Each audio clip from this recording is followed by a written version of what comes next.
Welcome to Kitcar Shorts, where we look at some of the kit cars that their lights shone brightly for a short time and then they disappeared, or it was one that was an important part of the industry but was only a single model from a manufacturer. In this particular case, it definitely comes under the category of a beautiful car that deserved greater success than it actually got.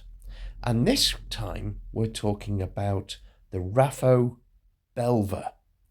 Now, John Raffo was a very likeable chap in that he said it as it was. I fell on the wrong side of him for getting one of his cars dirty on a shoot. But I always admired him. And when you met him, he looked Italian. But when he spoke, it was with a deep baritone Lancashire accent. A spade was a spade, and so on. But his heart was Italian. And his previous designs, he'd done quite a few racing cars in Formula Ford and other formulas that he raced himself. And then his first forays into the kit car industry were the Raffo 11 and the Raffo Tipo 11 and the Raffo Tipo 12. Now, both of those were mid-engined Alpha Sud based, using the flat 4 boxer engine, and semi-race cars really, that did quite well when he raced them in the kit car series. But from a styling point of view, they were quite boxy, racy, attractive in their own way, but never really shone. Then he came out with this, the Belver.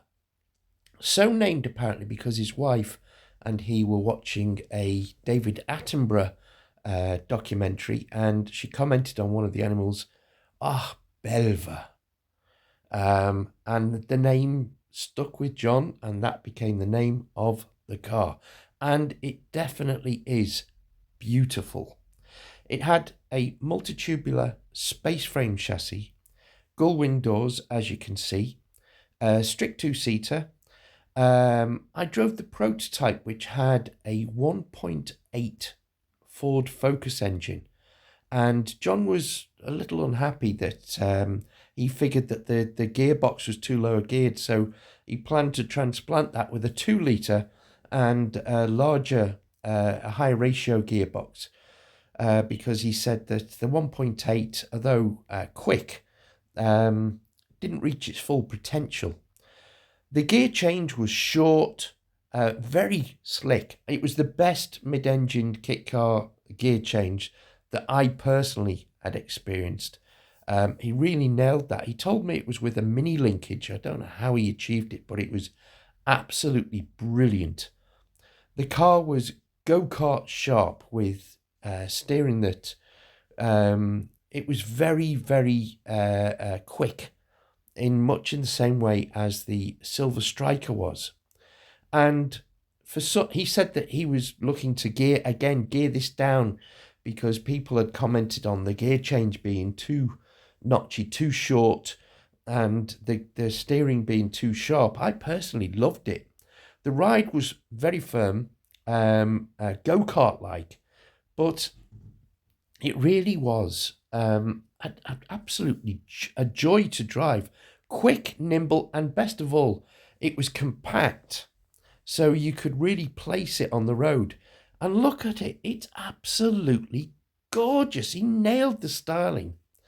This car belongs to a gentleman called Tony, and we did this feature for the TKC YouTube channel on the car, and I've often meant to go back and do a feature for this channel. Please leave a comment below if you would like us to do a follow-up feature on the car, because it is absolutely gorgeous. It's a very nimble little car.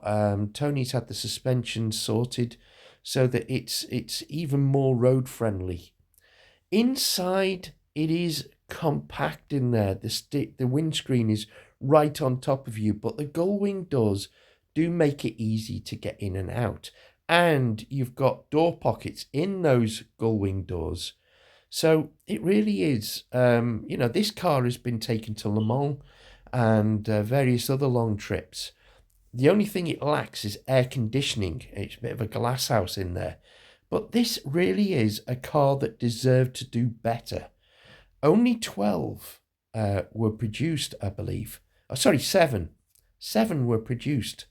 And it really is one of those cars that definitely deserved to do better. And it's just a pity there aren't more of them out there.